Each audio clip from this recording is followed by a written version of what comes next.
Welcome! In this unit, we'll be reviewing your algebra and geometry skills. These are skills you've probably learned before in your high school or previous mathematics courses, but these will be specifically focusing on things that you'll need to succeed in your pre-calculus and ultimately your calculus classes. Let's begin by looking at an example of when you might need some algebra or geometry skills.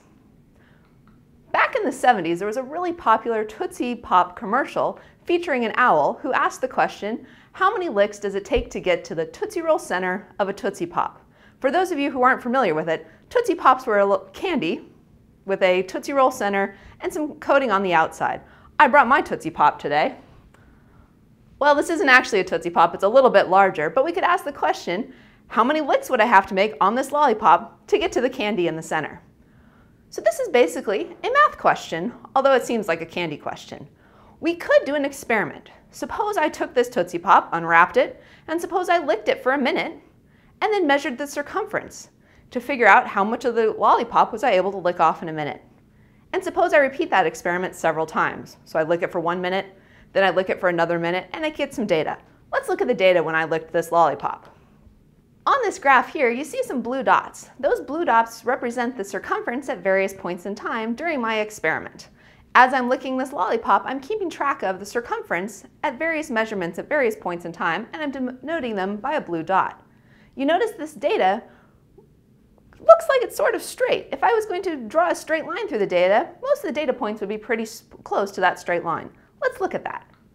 Here I've drawn a black line that pretty well fits this data. This is called the line of best fit, and it can be found using a technique called linear regression. On there, I also have an equation for the data. That black equation, y equals negative 0.34x plus 6.34, is the equation of the line of best fit. It's basically an equation for the line that goes through the data as close as possible.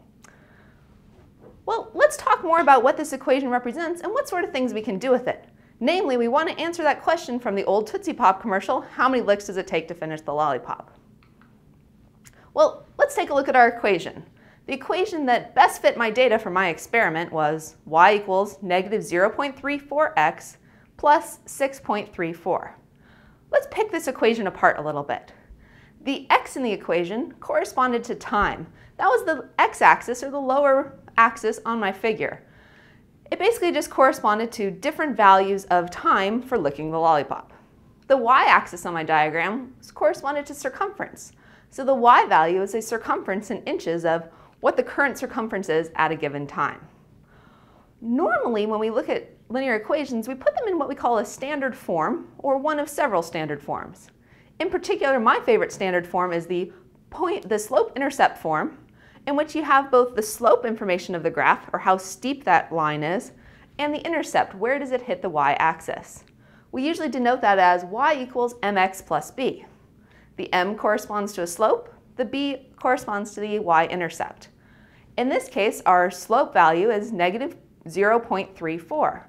The units on that would be inches per minute. Basically, this slope corresponds to how much of this lollipop, how much of the circumference am I licking off in each minute. And the y-intercept, the b value of 6.34, what would that correspond to? Well, that measurement is in inches, and that corresponds to the initial circumference of my lollipop. So in this particular experiment, I had a lollipop that initially had a 6.34 inch circumference. Well, we still haven't answered the owl's question from that commercial, how many licks does it take to finish the lollipop? What information would we be wanting to look for in order to answer that question? Well, that's really asking us to find the x-intercept. We want to know what is the time value, or how long is the time, which corresponds to x, at which I'd finish the lollipop. Finishing the lollipop corresponds to y equals 0. Y was our circumference value, and when I'm done with the lollipop, I should have no more left, so I'd have a circumference of 0. In order to answer this question then, I found my data, I found the line which best fit my data, and now I want to take my linear equation and solve it for the x-intercept. So I plug in y equals 0 to my equation, I move all the x terms to one side, all the constant terms to the other side, and I can solve for x. And if you see by my arithmetic up here, I've gotten that it would take me 18.7 minutes to finish my lollipop, given the data that I've had.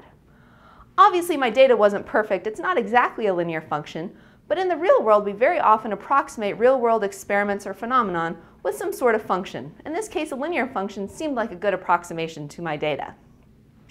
Well, let's talk more about what sort of skills will you need to have in order to use algebra and geometry to study problems in pre-calculus and calculus. We're going to be dealing in this unit with four main types of functions. Those four main types are polynomials, rational functions, radical functions, and problems or functions involving absolute values. Polynomials you can think of simply as sums of powers of x. For example, x squareds, x cubes, x to the fourth, etc.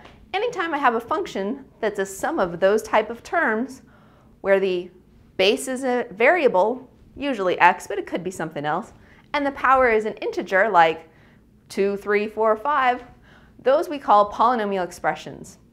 The formula I've written down here for a polynomial, you notice it has some strange things, an minus 1, etc. Those a's just are taking the place of any constant coefficient, just any real number, just a number there, and that's going to give us a polynomial. We also will talk about rational functions. Rational functions are functions made up of a numerator and a denominator, where both the numerator and denominator are polynomials. And I just told you what a polynomial was. The one stipulation is, in mathematics, we always have to be careful that we don't want to divide by 0. So with our rational functions, we'll usually make the stipulation that the denominator can't equal 0. The denominator equaling 0 is not part of our domain. There's two other types of functions you'll be talking about in this unit, and one of those is radical functions. Radical functions are things involving square roots or other type of roots, such as third roots, fourth roots, fifth roots, etc. When you deal with these, we usually denote it by that square root sign that you see in the diagram up there, and you'll know when to recognize those because you'll just see that radical form.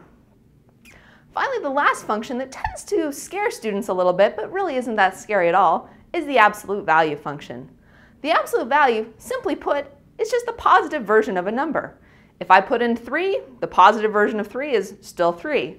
However, if you put in negative 3, we want to switch the sign to make the positive version, so negative 3, the absolute value of negative 3, is simply 3. The equation that I've written there is the definition of absolute value.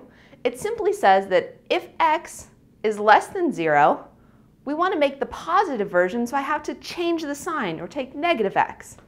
If x was already positive, I don't need to do anything when I take the absolute value of x. I simply keep the value x alone. This kind of piecewise defined function with two parts is one that you'll encounter a lot in this course. So finally, let's talk about what are you going to learn in this unit. In this unit, first and foremost, you'll learn to solve linear equations, just like we did with that lollipop problem. You'll also learn how to solve linear inequalities. Inequality is like an equation, except you'll either have a greater than, less than, or the greater than or equal to, or less than or equal to sign in the equation. For example, here I've shown you a compound inequality. We know that 5x plus 7 is less than 18, but it's also greater than or equal to 3. You'll learn how to solve things like that. Find out what values of x make this expression true. You'll also be learning how to solve inequalities involving absolute values. For example, if I tell you that the absolute value of x minus 3x is smaller than or equal to 2, you'll want to figure out what values of x make that expression true. We'll also learn how to factor polynomials. This is one of those skills that a lot of students tend to remember from high school, but we'll give you a refresher and remind you of those special cases that you may not always remember. Here's an example of a polynomial, x squared plus x minus 2, which I've factored or broken into the multiplication of two linear terms, x plus 2 times x minus 1. Another skill you'll be learning how to do is how to simplify and solve rational expressions. So for example, I've given you a rational expression using an inequality, and you'll learn how to solve what values of x make this rational expression, or a ratio of two polynomials, greater than or equal to 0, also known as positive. Finally, in this unit, you'll also be working with simplifying and solving expressions involving radicals. So we'll be learning the rules of how to manipulate terms within radicals to simplify the overall expression and make it easier to solve certain types of equations. What are the applications that you'll be looking at for algebra and geometry? Well, there's a lot of them. Basically, this section is really focused on giving you some tools and techniques to solve applications you'll be encountering in later sections. So for this particular section, we won't be focused as much on what the applications are, but on getting you some tools to solve later applications. Almost any problem I can think of in math, science, engineering, business is going to involve some sort of polynomials or rational functions or absolute value functions. So these tools will have a wide-reaching effect. When do you use algebra? Well, algebra is going to come up pretty much any time you have some quantity you don't know, some other ones you do know, and you know a relationship between the knowns and the unknowns. Basically, you're using some known information to solve for this piece you don't know. And that's kind of a simplified definition of what algebra really is. Well, thank you, and I really hope you enjoy reviewing your algebra and geometry skills. Thank you, and I'll see you next time.